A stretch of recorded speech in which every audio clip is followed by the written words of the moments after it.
नमस्कार, ANM news में आपका स्वागत है और मैं अभिजीत नंदी मजुमदार आपके सामने एक अलग ढंग की जानकारी लेकर हमारे साथ है सी यतीश कुमार जी। यतीश कुमार सीएमडी ब्रेथवेट, और ना सिर्फ सीएमडी है, वो अपने हिसाब से एक कलाकार भी है। लिखते हैं, कविताएं करते हैं, बहुत सारे चीज़ यतीश जी करते हैं। उसमें बहुत सारे छवि हम लोग को सामने उभर कर आएंगे। पर सबसे पहले ब्रेथवेट की बात करें यतीश जी, तो ये कंपनी की हाल हकीकत आज की तारीख में कैसा है? देखिए, ब्रेथवेट की बात करें तो हमेशा इसको पिछले 6 साल को एक साथ देखना पड़ेगा। आज सिर्फ देखने से आपको पूरा पिक्चर, पूरा कैनवस नहीं दिखाई पड़ेगा। तो सर्वप्रथम मैं आपको नमस्कार, आपके चैनल को नमस्कार और जितने लोग सुन रहे हैं उन सभी को नमस्कार करते हुए बताना चाहूँगा कि 2018 की बात है, जब मुझे सरकार ने चुनकर यहाँ पे भेजा एक किसी खास पर्पस के लिए कि इस कंपनी का पुनरुद्धार किया जाए, क्योंकि इस कंपनी के पास पूरा कैपेसिटी था लेकिन इसका यूटिलाइजेशन नहीं था। सो उस समय हम लोग पूरे के पूरी तरह डिपेंडेंट थे वैगन मैन्युफैक्चरिंग के ऊपर, सिर्फ और सिर्फ, और उसके अप्स एंड डाउन से कंपनी अफेक्ट होती थी। तो अगर हम देखें 2013-14 में हम लोगों को 42 करोड़ का लॉस हुआ था, बिकॉज पूरी कंट्री में वैगन प्रोक्योरमेंट का में बहुत अंडरकट कंपटीशन गया था और 5 लाख पर वैगन का रेट डाउन हुआ था।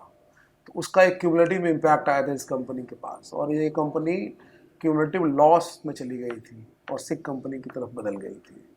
तो 2018 में 131 करोड़ टर्नओवर था इसका, और अगर हम वहाँ से देखें तो सिर्फ दिसंबर महीने, जो पिछले साल का अंतिम महीना है, उसका टर्नओवर 140 करोड़ है जी। एक साल की टर्नओवर से ज़्यादा हम अभी एक महीने में कर रहे हैं जी। It is so simple. अगर हम इसको स्ट्रेट लाइन, तो जी आप एक बात कहें, अभी बहुत महत्वपूर्ण बात है कि आप अंडरकट वैगन की अंडरकट प्राइसिंग की बात अभी कहें, तो इस बारे में थोड़ा सा विस्तार से बताएंगे। अगर अंडरकट प्राइसिंग हो तो इसको आप कैसे संभालें? देखिए, वो एक ज़माना था जब नए नए प्लेयर्स आए थे और वो अपना जगह बनाने के लिए उन्होंने ऐसा किया था। आज वो माहौल नहीं है। आज आपको अपना खुद का डिपेंडेंसी डेवलप करने का समय है कि आप अपने जो कंपोनेंट हैं, coupler, draft gear, air brake pipes, ये सब आप खुद बैकवर्ड इंटीग्रेशन कर लें तो आप कोई नहीं हरा सकता। और आज के रेट में मुझे अगर पूछा जाए तो कंट्री का ही डिमांड इतना ज़्यादा है कि मतलब मैं जितना भी मैन्युफैक्चर करूँगा ये देश के हित में चला जाएगा। तो क्या ब्रेथवेट को मैन्युफैक्चरिंग यूनिट बढ़ाने की, आपको थोड़ा सा एक्सपैंड करने की समय आ चुके हैं? समय आ चुका नहीं, समय आ चुका है और हम लोग उसको ऑलरेडी एक्सपैंड कर रहे हैं। मैन्युफैक्चरिंग में अगर हम बात करें तो हम अभी ब्रिज गर्डर का मैन्युफैक्चरिंग कर रहे हैं, हम अभी कंटेनर का मैन्युफैक्चरिंग कर रहे हैं, हम वैगन का मैन्युफैक्चरिंग कर रहे हैं। हम वैगन के वैसे डिज़ाइनर हैं जो रॉयल्टी से कमा रहे हैं अपने डिज़ाइन से। We are one of the prime designer of wagons, जो जो जो जिसका कि बल्क प्रॉफिट अपनी डिज़ाइन के रॉयल्टी से आ रहा है। हम अभी आपको अगर याद होगा कि पहले के ज़माने में जो रेल की पटरी बनती थी, वो 13-13 मीटर की पटरियाँ, और उसको काट करके हम लोग उसको होल करके उसको फिर हम फिश प्लेट लगा करके काम करते थे। तो उसमें कई बार नट बोल्ट के कारण या किसी चोरी होने के कारण कई बार एक्सीडेंट्स के केसेस हुए हैं पास्ट में जी। उसको दूर करने के लिए एक टेक्नोलॉजी आई कि जिसमें 260 मीटर का सेल जो है वो लॉन्ग रेल प्रोड्यूस करने लगा।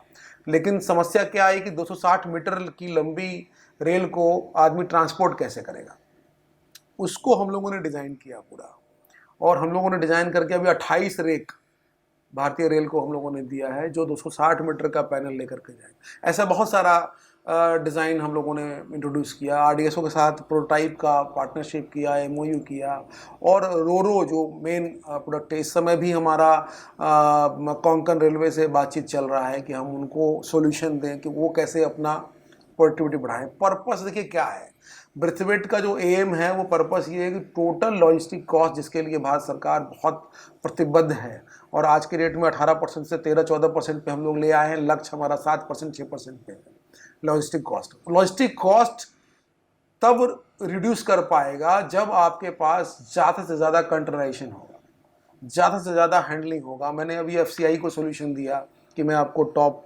लोडिंग कर दूंगा ग्रेन का, आपका साइड डिस्चार्ज कर दूंगा, उनका जो शैलोज का डिज़ाइन है उससे मैच करवा दूंगा। All those talks are going on for मतलब कि वैगन में इस वैगन के ऊपर कंटेनर। में। हाँ, तो हमें क्या तो आप करना है, कंटेनर भी डिजाइन हम करते कंटेनर बना रहे हैं। हमने अभी इंडिया का पहला डिजाइन का 12 फीट कंटेनर रेक दिया कॉन्कॉर को। हमने डीपी वर्ल्ड को हाई क्यूब कंटेनर्स दिया। कंटेनर्स में हम अभी नए नए सॉल्यूशंस लेके आ रहे हैं जिससे कंट्री का ट्रांसपोर्टेशन कॉस्ट रिड्यूस होगा और जिससे अल्टीमेटली ग्रेन का पैसा घटेगा, जिससे अल्टीमेटली जनता को सस्ता अनाज मिलेगा। जी, तो इसमें आप कंटेनर कार्गो से, वैगन से पैसेंजर कार में क्यों नहीं चलते? देखिए, पैसेंजर कार में जा सकते हैं, sky is no limit, but हमको अगर दिख रहा है कि मैं जिस क्षेत्र में हूँ ऑलरेडी, उस क्षेत्र में ही बहुत ज़्यादा अभी मैन्युफैक्चरिंग करने की संभावना है। मुझसे तो मतलब कई इंटरव्यू में पूछा गया कि आप एक्सपोर्ट क्यों नहीं कर रहे, तो मेरा जवाब बहुत साफ साफ है कि हमको अगर डोमेस्टिक डिमांड ही इतना है कि मैं अपने देश की सेवा पहले करूंगा, तभी तो मैं विदेश की सेवा कर पाऊंगा। तो आज के डेट में जो हमारे माननीय प्रधानमंत्री जी का संदेश है या हमारे रेल मंत्री जी की जिस तरह से 3 ईयर फोरकास्ट कर रहे हैं हर टेंडर का ये पहली बार हो रहा है जब 3 साल का फोरकास्टिंग आ रहा है कि 3 साल के वैगन की रिक्वायरमेंट क्या है। इसके पहले एज ए वैगन मैन्युफैक्चरर 6 साल में हम लोग बोलते थे कि भाई हर बार एनुअल रिक्वायरमेंट सिर्फ आप लोग देते हैं, तो एनुअल रिक्वायरमेंट से आदमी अपने प्लांट में उस तरह का केपेक्स इन्फ्यूजन नहीं कर पाता है। अगर हमको 6 साल का हॉराइजन दे, कोई आदमी 5 साल का हॉराइजन दे, तो आदमी उस तरह के केपेक्स हॉराइजन पे लाएगा, जो कि हुआ। बहुत सारे नए नए वेंडर्स पैदा हुए, वह बहुत सारे कपलर मैन्युफैक्चरर, बोगी मैन्युफैक्चरर, पहले 4 बोगी मैन्युफैक्चरर, कभी 8 बोगी मैन्युफैक्चरर, पहले 5 कपलर मैन्युफैक्चरर, 10 कपलर मैन्युफैक्चरर। ये जो चीज़ आई वो इसलिए आई क्योंकि पहली बार सरकार ने आपको एक बड़ा लक्ष्य दिया कि अगले 3 साल में ये ग्रोथ होगा। 54,000 वैगन का टेंडर हिस्ट्री में पहली बार। तो मुझे ये दिखा कि जब मुझे सेफ रहते हुए, बिकॉज आपको पता ही है कि कंपनी सिख थी, सिख से हम मिनी रत्ना बने। ये एक जर्नी है ना, मिनी रत्ना 1 सीधा बने, 2 भी नहीं, हम 2 को भी बाईपास कर गए। तो ये इस ऐसा करते समय होता क्या है कि हमारा टर्नओवर 131 से 1200 करोड़ तक जा रहा है, तो आपको डेफिनेटली पता है कि इसमें 70% जो है वो वर्किंग कैपिटल चाहिए होता है। तो आप सोचिए कि कितने बैलेंस तरीके से मुझे अपना वर्किंग कैपिटल को रोटेट करने की जरूरत पड़ती है। दैट मीन्स कि आपको पूरा बालकनी व्यू देखना है, आपको पूरा पिक्चर क्लियर देखना है, सप्लाई चेन मैनेजमेंट पूरा कंट्रोल करना है। कहीं भी गड़बड़ाया तो बिकॉज आपका बेस नहीं है, you will bounce back to the old position, zero. तो जीरो ये ताश का पत्ता है जी, अगर आप ध्यान नहीं दीजिए सब भस्म हो जाएगा जी। ठीक है, it calls for a very very intimate ownership which has been done in this plant। and मेरा जितना टीम है उसका इनिशियल एवरेज एज 55 प्लस था। ठीक है, हमने 300-400 लोगों को रिक्रूट किया है डायरेक्टली और इनडायरेक्टली, और अभी हम एवरेज एज को रिड्यूस करके 40 ईयर पे लेके आए हैं जी। ठीक है, तो ये है वहाँ यहाँ ब्रेथवेट का चेंज और विजन।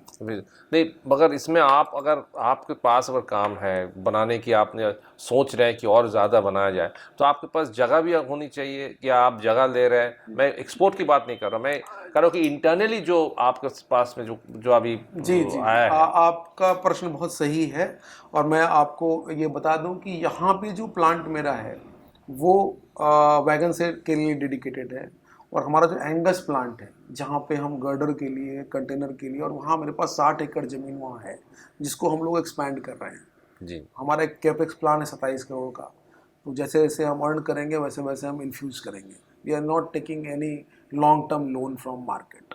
जो हमारा सरकार का लोन था 10 करोड़ वो भी हमने वापस कर दिया। तो हमारा जो इस समय स्ट्रेटजी है कि पहले हमारी डिपेंडेंसी 100% में से 94% मैन्युफैक्चरिंग के ऊपर थी जी, और बदलते जो वातावरण है उसको देखते हुए हमने इसको सर्विस ओरिएंटेशन की तरफ बढ़ाया जी। और हम लोग वैगन का सर्विस, क्रेन का service, technology solution, solar solution, ये सब देते देते अभी हम 48% मैन्युफैक्चरिंग पर ले आए हैं। So what we are envisaging a very thin balance between manufacturing and servicing and 50-50 is the ideal ratio। इससे क्या होगा कि आपको किसी एक काम में नुकसान भी होगा तो उसकी भरपाई दूसरा काम कर सकता है। तो इसके तहत हम लोग 11 वर्टिकल्स खोल पाए। आज हम ट्रेनिंग सेंटर बिठा रहे हैं। आज हम उत्तराखंड में, मध्य प्रदेश में ट्रेनिंग सेंटर पे काम कर रहे हैं। आज हम डीवीसी के लिए 10 मेगावाट का सोलर पार्क बना करके सोलर प्लांट हैंडओवर कर रहे हैं इसी महीने, जिस महीने हम बात कर रहे हैं आपसे। जी, सोलर पार्क बना रहे हैं। सोलर पार्क बना दिया, finished, we are handing over. जी, बंगाल में, बंगाल झारखंड में है, बट डीवीसी का है, कंपनी तो बंगाल की ही है, बट उनके लिए काम कर रहे हैं। उसी तरीके से हम इस समय उत्तराखंड में पावर डिस्ट्रीब्यूशन का काम कर रहे हैं। व्हाट इज मोर तो इम्पोर्टेंट, रेलवे से पावर तक भी अब चलेगा। आपको मतलब रेलवे मेरा 40% है इस समय, 45% है जी, क्योंकि हमारे पास क्या है ना कि मैकेनिकल इंजीनियर है, इलेक्ट्रिकल इंजीनियर है, सिविल इंजीनियर है, सोलर इंजीनियर है, इलेक्ट्रॉनिक्स में लोग हैं। हम इसको as a technical solution provider की तरह देखते हैं। जी, इसको हम इस तरह न देखें कि हम सिर्फ वैगन मैन्युफैक्चरर हैं। तो मैं ये देखता हूँ कि जिस तरह के काम मार्केट में अवेलेबल हैं, हम वो काम करेंगे जो जिसमें टेक्नोलॉजी इन्वॉल्व है।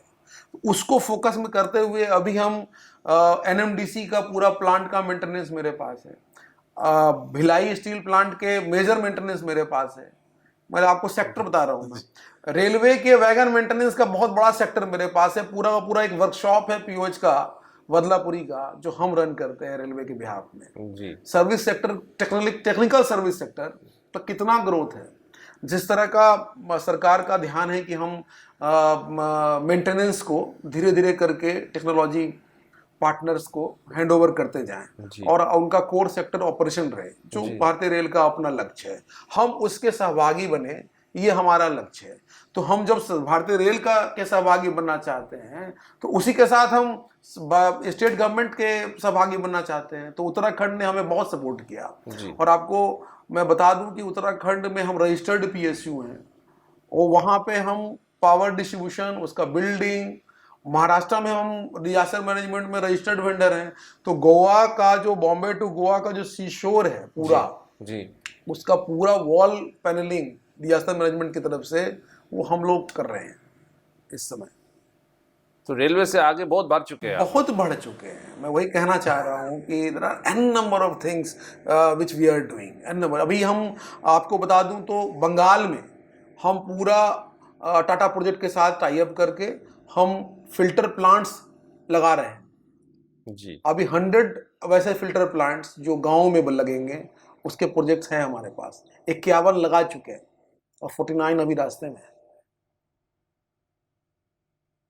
जी, तो इसका is the limit for Brathwaite. इसका तो वो ब्रेथवेट का जो एक छवि था कि ये रेलवे की संस्था है, तो रेलवे की संस्था रेलवे पर ही काम करते हैं, ये छवि को आपने थोड़ा सा बदल दिया है, थोड़ा सा नहीं बल्कि बहुत बदल दिया है। कोशिश तो है, क्योंकि 52% अगर बाहर के काम हो रहा है, 48% रेलवे की काम हो रहा है, तो बहुत सारे काम, बहुत सारे वर्टिकल्स करके ब्रेथवेट को आप एक नया दिशा दिए हैं। ये तो हम कह सकते हैं इसमें, इसी हिसाब से। तो आने वाले एक सवाल इसको ब्रेथवेट को लेकर मैं जो आखिरी सवाल पूछूंगा ये है कि आने वाले दिनों में आप क्या विजन लेके रह सकते हैं ब्रेथवेट के लिए? देखिए, आने वाले दिनों में हमारे पास जो दो चीज़ें बहुत साफ साफ रहेंगी। एक तो 50-50 रेशियो, जो मैंने कहा कि हम 50% मैन्युफैक्चरिंग करेंगे और 50% हम सर्विस सेक्टर में रहेंगे।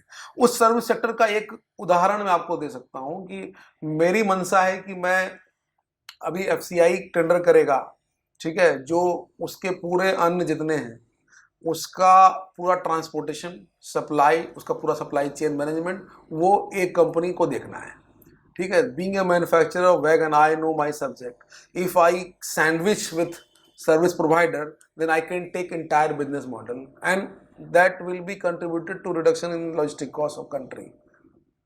तो सच प्रोजेक्ट्स, वैसे प्रोजेक्ट्स जिसमें लॉजिस्टिक कॉस्ट रिडक्शन की संभावना रहेगी, ब्रेथवेट वहां आपको मिलेगा। जी, ये मेरा ध्येय है। और सोलर में आप हमको पाएंगे, लगभग हर जगह पाएंगे। सोलर और सप्लाई चेन मैनेजमेंट, यही दोनों ये दो बहुत लक्ष्य लेके कोर सेक्टर रहेगा, कोर सेक्टर, ये अदर देन वैगन मैन्युफैक्चरिंग, और अदर देन ब्रिज। जैसे आपको मैं बताऊं, साउथ ईस्टर्न रेलवे के लिए हम 50 करोड़ का थर्ड लाइन बना रहे हैं बालासोर में। बालासोर में full bridge, full construction of the bridge, 90% काम खत्म हो चुका है। जी, लोग ब्रेथवेट को वैगन मैन्युफैक्चर करते हैं, हम जबकि जाने जाते हैं ब्रिज के लिए।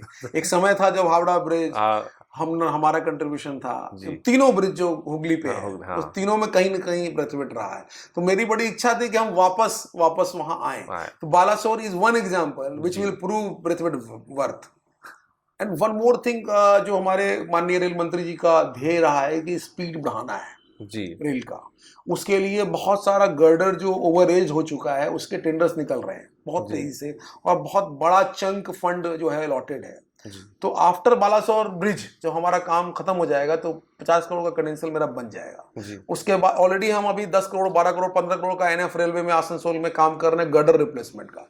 तो ये एक ऐसा चीज है जो आरडीएसओ के हम अप्रूव्ड वेंडर हैं गर्डर जी। बनाने के लिए। ये एक ऐसा सब्जेक्ट है जिसको लेकर के sky is the limit. Girder fabrication करिए, उसकी लॉन्चिंग करिए। इसमें मतलब 10,000 मेट्रिक टन का मतलब एनुअल कंजम्पशन है एक एक जोन का। जी। तो ब्रेथवेट इस Brathwaite is already there but it is going to explode जी। In that area as well. तो आप उसी में लगे हुए हैं। हाँ, उससे इतर हम पर अगर बात करें तो हिंदुस्तान शिपयार्ड के लिए दो दो बड़े क्रेन हमने सप्लाई किए हैं अभी। और जितने भी पुराने क्रेन सेल के पड़े हुए थे उसको हम ही रिकंडीशन कर रहे हैं। 3-3 साल से खराब क्रेन पड़े हुए हैं, उनको हम रिपेयर कर रहे हैं, जो और कोई नहीं कर पा रहा। What I'm trying to tell you, ultimately, the bottom line is we are technical service provider, solution provider, ji. along with a manufacturer. हम लोगों को एक मैन्युफैक्चरर का ठप्पा मार दिया कि वैगन में आकर। This is not वो उस छवि को आप, उस तस्वीर को आप चेंज करना चाहते चेंज काफी हो चुका है, काफी हो चुका और काफी और होना आगे बाकी जाके और बिल्कुल होगा। बिल्कुल। मुझे पूरा भरोसा है कि होगा ऐसा। ब्रेथवेट के साथ साथ एक अलग दुनिया में आते हैं, साथ साथ वो आपकी दुनिया, आप तो कविताएं लिखते हैं, किताबें लिखते हैं, और सुनने में आया कि आप मेमोयर्स लिख रहे हैं और ये भी दिलचस्प मेमोयर हैं क्योंकि 70 80 90 दशक जी शतक की है। जी। तो इस पर थोड़ा सा आप अगर झलक हमारे दर्शकों के लिए अगर आप दिखा दें। देखिए, कविता, जो मेरी पहली किताब है राजकमल समूह के प्रकाशन से, राधा कृष्ण पब्लिशर से, उसका नाम था अंतस के खुरचन। उसका 4 एडिशन आ चुका है। दर्शकों का इतना प्यार मिला मुझे, और अगर मेरा वेबसाइट जाएं आप हमखुदरंग.in देखें तो आप देखेंगे कि उसमें 90 से 100 लोग जो हैं उन्होंने मेरी कविताओं का पूरे देश में पाठ किया है। उसमें बड़े नामचीन लोग हैं, राजेंद्र गुप्ता जैसे एक्टर हैं, वीरे वर्मा जैसे एक्टर हैं, राजेश कुमार मिश्र हैं आईपीएस हैं, प्रदीप कुमार आईपीएस रायपुर के हैं, ऐसे बहुत सारे लोग हैं जो कलाकार हैं बहुत सारे जिन्होंने मुझे प्यार दिया। तो अंतस खुरचन एक माइलस्टोन बुक अगर मैं कहूँ तो लोगों के लिए है, क्योंकि लोगों के को भ्रम था कि कविता की किताबें बिकती नहीं है। तो इस भ्रम को आपने तोड़ा है। पहली किताब ने तोड़ा, खुद तोड़ा। किताब, मेरा तो काम लिखना है, बाकी तो काम किताब का है। तो किताब ने खुद इस बात को सिद्ध किया कि किताब अच्छी कविताएं पढ़ी जा रही हैं और लोग उस किताबों को खरीद रहे हैं। मेरी जो दूसरी किताब है वो उससे थोड़ी इतर है। मैं एक काम करता हूँ, मैं किसी भी उपन्यास को पढ़ता हूँ और उपन्यास को पढ़ने के बाद जब पढ़ते समय बहुत सारा टर्मोइल आपके अंदर आता है जी। और जैसे कोई भी कर कहूँ कविता कैसे लिखी जाती है, तो आदमी कुछ दृश्य को देखता है, फिर उसको अपने अंदर व्याप्त करता है, फिर वो एक मतलब टर्मोइल पैदा करता है उसके अंदर, वो जो ब्लास्ट होता है तो वो एक कविता की तरह बाहर आती है।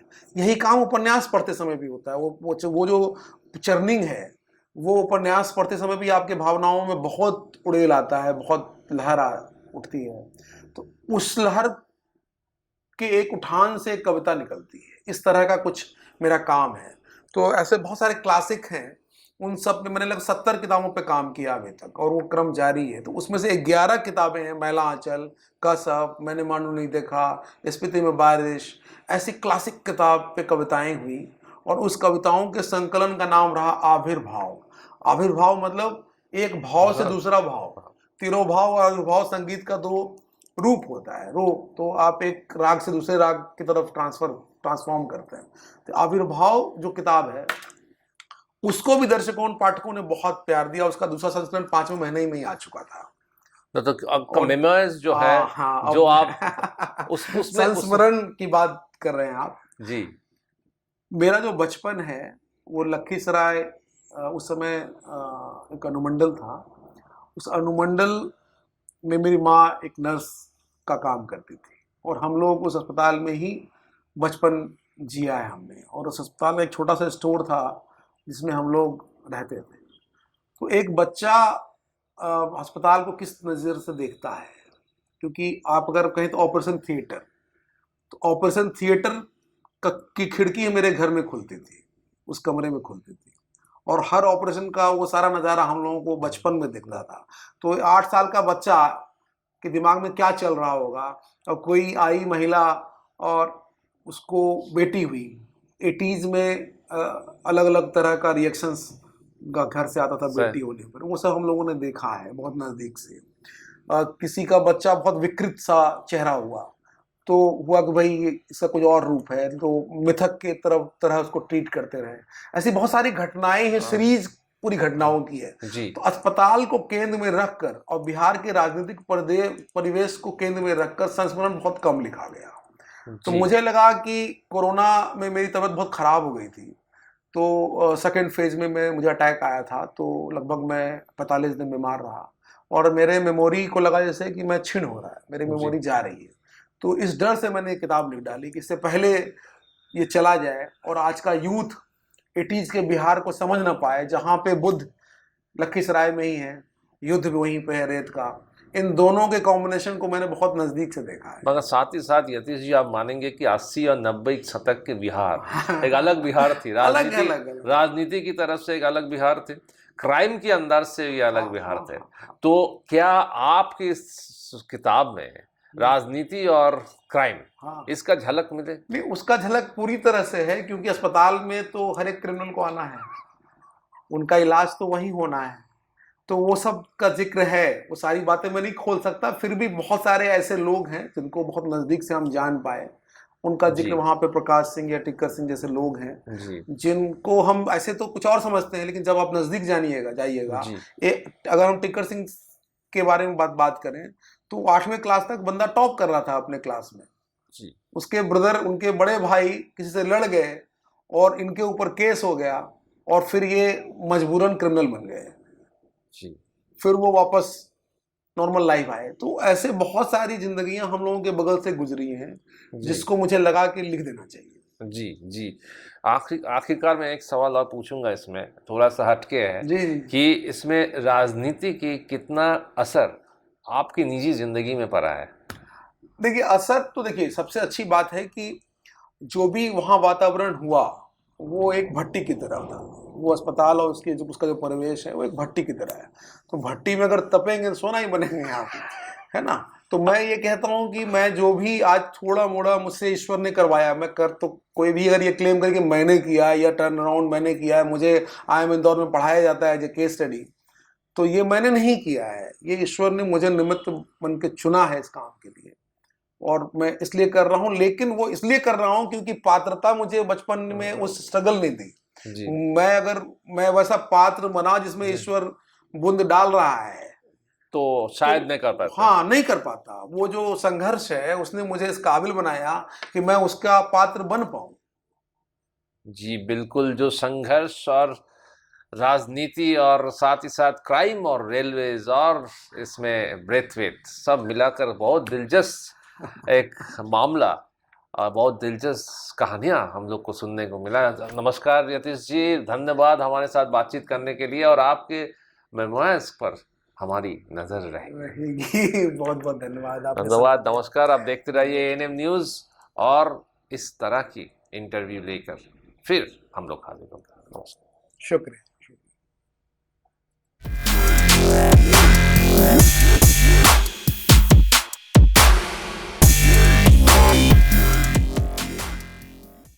আরও খবরের আপডেট পেতে সাবস্ক্রাইব করুন আমাদের ইউটিউব চ্যানেলটি আর বেল আইকনে ক্লিক করুন নোটিফিকেশনস পেতে।